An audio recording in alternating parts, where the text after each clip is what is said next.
What's up, everyone? I just picked up this Archon Type B Gen 2. It's a fascinating pistol to me due to the unique design, barrel locking system, and striker actuation method. This video will be an introduction and in-depth look at this pistol, and I'll try to go over a bunch of details and features you may not have seen in other review videos. Timestamps will be provided so you can skip around and find what details you might be interested in. I intend to make a whole series of videos on this pistol. What I tentatively have planned is a video explaining the unique barrel locking system, then another about the striker and trigger system that will likely include some polishing to improve trigger performance, a bore axis comparison between this, a Glock 45, and a SIG P320. How much does bore axis height really affect muzzle flip? I plan on discussing the use of this pistol as a suppressor host. I picked up this threaded barrel for it, and I think it will have really nice recoil behavior because the barrel does not tilt. I will likely port the barrel that's in this pistol because I have two. That will get a separate video with a muzzle flip comparison before and after porting like I normally do with my porting videos.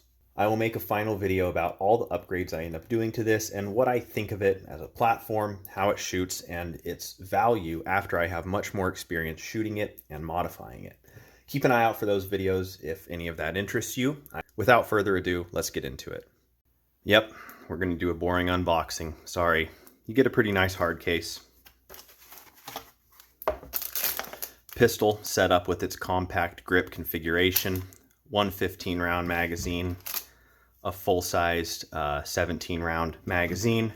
You get a selection of different back straps and a grip spacer. I'll go over the grip configurations later. There's some extra pins for the grip components, manual, sticker, whatever the fuck this is, barrel flag, lock. There seems to be some confusion regarding the manufacturer part numbers for the different optic cuts on these pistols. They're not listed on Archon's website or PTR's website, which is who imports these. They offer an RMR cut, an acro cut, and an RMSc cut. There is also a non-optic cut version and some packages that come with a threaded barrel. I wanted the RMSc cut, and I ordered it from Battlehawk Armory. What showed up to my FFL was the RMR cut. They were cool and paid to ship it back, gave me a full refund, no worries. I asked if they could just send me the optic cut pistol I want, and they said, no, sorry, we don't actually have that one. On their website, there were two pistols with the same part number, but different optic cut descriptions. I didn't catch this before I placed my order. I reached out to PTR and asked for the correct part numbers. They were kind enough to share them with me.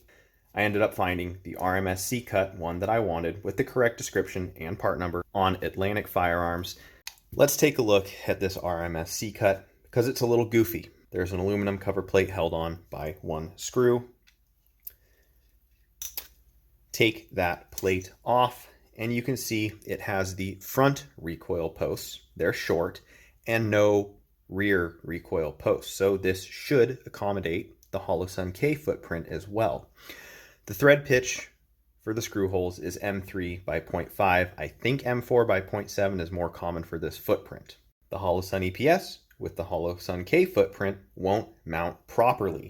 You can see that the back of this optic is spaced up about 1 millimeter. The radii on the bottom of these recoil bosses that are around the screw holes right here are too large of a diameter for the clearance hole in the body of the optic. To fix this, I would probably just try to put a tiny chamfer around the bottom of these holes with a countersink, making sure I didn't compromise the sealant right here. The SIG optic I'm going to put on this pistol with an RMSc footprint had the same problem. The back of the optic was spaced up on the radii of the recoil bosses. I fixed this by putting a little chamfer on the mount holes. Now it sits down on the slide flush like it should.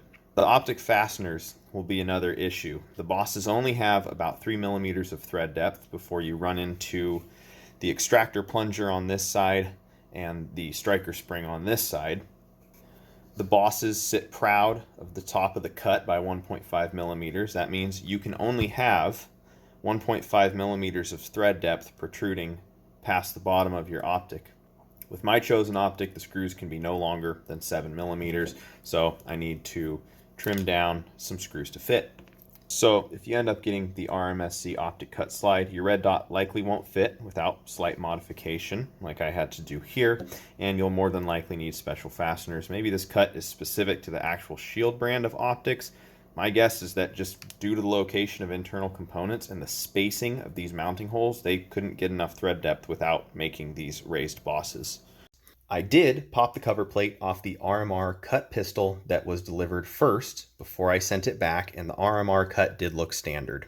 I'll quickly mention why I selected the RMS footprint in this compact optic. I wanted the smallest, lightest optic possible.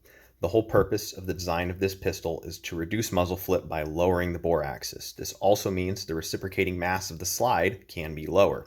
In my opinion, parking a big old tactical mailbox on top of the slide, adding more reciprocating mass way up high where it will have the most negative effect on muzzle flip, is completely antithetical to the whole design.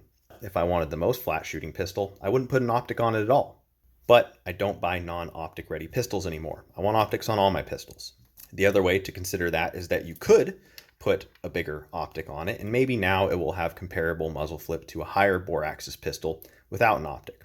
Some different ways to think about it. Put whatever optic you want on your gun. That doesn't affect me at all. That's just why I chose this optic cut and this optic for my personal gun. This pistol does have a separate fire control unit and grip module.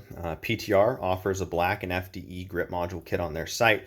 I really doubt the aftermarket will ever pick up on this platform and offer the amount of grip modules like you can find for the P320. I will show you how the fire control unit comes out.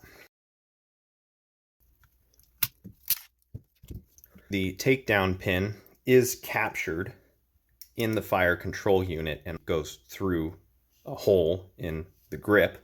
So we have to get that out of there, and that's just done by prying up this little spring out of the groove on the takedown pin, pulling it all the way out, and then taking this pin out and this pin out right here will allow the fire control group to come out.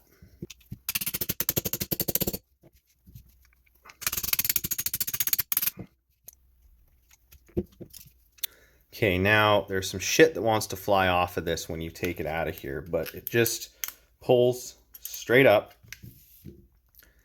This is the ejector. It's this weird bent piece of metal that just hangs out in there. There's the trigger bar spring.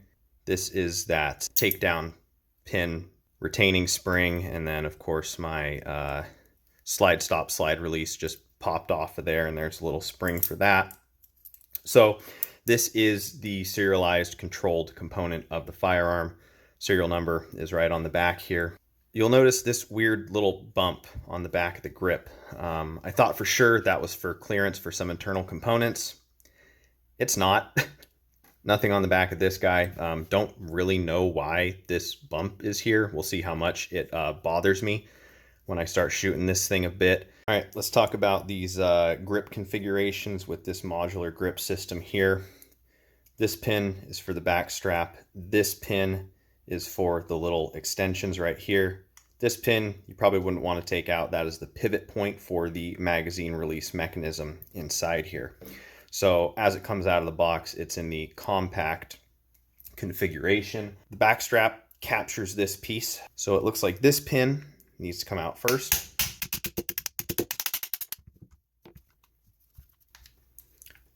Okay.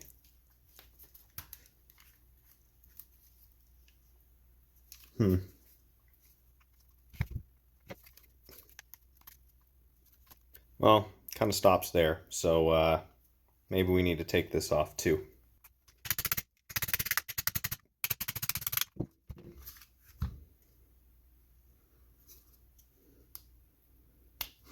Oh, it was supposed to slide all the way off, but there was just a little plastic goober here on the cross pin hole. You actually have a sub-compact configuration, kind of like the grip length of a Glock 26, if you will. You get two medium back straps, and one is a little bit bigger than the other. So this is the bottom piece. It goes in, and then you could use one of your two compact size back straps. For the full size grip configuration, you use this spacer You use the bottom piece and you slide both of those up into the full-sized back strap. And then that whole works goes on there. You'd put a pin through here, and a pin through here. Two came out of the pistol, but they give you a couple extras. This pistol takes CZ75 pattern magazines, which I think is really cool. I'm at the point where I own a lot of pistols that take a lot of different kinds of magazines, and I'm not super keen on adding a new kind of magazine to my arsenal that I don't have. I have a CZ75, a CZ-P01, and a CZ Shadow 2, so I got gobs of CZ75 mags. For the compact configuration, obviously it comes with the 15-round magazine for that, but it also takes CZ75 compact magazines. So this is the factory mag that comes with the P01. It's a little bit long, but locks in there, locks the slide back. This is a Metgar CZ75 compact magazine. Sits a little bit more flush. Locks the slide back, all good. So with the grip configuration like this, there's no magazine for this. As far as I know, there's not a subcompact CZ75 pattern magazine, and there's no subcompact magazine offered on the PTR website or shown on the Archon website. So I don't really know what the point of this configuration of the grip is if you don't have a magazine to go with it. Presumably it would be for concealed carry. This is the part that would print. If you have the 15-round magazine still hanging out of it, what's the point? In the full-size grip configuration, which is how I will be running the pistol, obviously the magazine that comes with it fits nicely. Here's a standard CZ75 magazine. Locks in there, really flush. Slide lock back, drops free, cool. Here's a Metgar CZ75 magazine with a factory +2 extension. Cool. Factory CZ Shadow 2 magazine with a Tony Systems base plate. Yep, all good. So, seems to be compatible with a wide variety of CZ75 pattern magazines. I will take all of these mags to the range with me when I shoot this thing and make sure they function properly as well, and I can speak to that and give that update in later videos. Let's take a closer look at this grip module. All of the texture is provided by Talon Grips. The texture it comes with, it's the rubberized texture. It's very slick. I do not like this at all. Luckily, you can buy the sandpapery ones, which is what I did. I have a set of these to put on this pistol. It has a little piece of the traction here, here on both sides, all the way around, and on this side right here too. I like the little reference point area. The grip texture kit that I got does come with all those little tiny pieces. I wear large, sometimes extra large size gloves. This grip circumference is a bit small for me, actually. I like to have a little bit more room here to nestle my support hand in. I wish they gave you maybe one other larger size of full length back strap like they did with the compact. The trigger reach is a bit short for me, but not by much. It's not terrible. The grip angle is, not as extreme as a Glock. Seems to be about the same as a 1911 or presumably a CZ75. I actually don't have mine with me right now. Has a nice high undercut, which complements how high you can get your hand up under the back strap. The bottom piece of the modular grip has a very nice magazine funnel in it. It has a standard 4-slot 1913 rail. It will fit your full-size weapon lights, the Streamlight TLR1, Surefire X300. One thing that I was worried about with this erector set grip here, with all the different spacers and back straps, is that it would feel really cheap. And this is not a cheap gun. I paid $900 for this little fucker. I was kind of thinking like maybe it would be like when you have a short grip with a longer magazine and they have that little grip extension piece on there that kind of rattles around and might pinch your finger. I was like, oh God, I hope these little pieces don't rattle around and I hope they're not loose. It's not. This is really solid. The way they designed all these pieces to fit together and be retained, it feels really, really good. It does not feel cheap. The magazine catch is not ambidextrous, but it is reversible. I'll show you how that is done. Someone at the factory was nice enough to mangle that screw for me. That is just an M3 by 0.5 by 8 millimeters, so I have a replacement for that. No worries. You take the screw out, you take the button off, and then you just push this through the other side and take it out. You can see this little paddle flapping around in here now. That's what latches into the magazine body.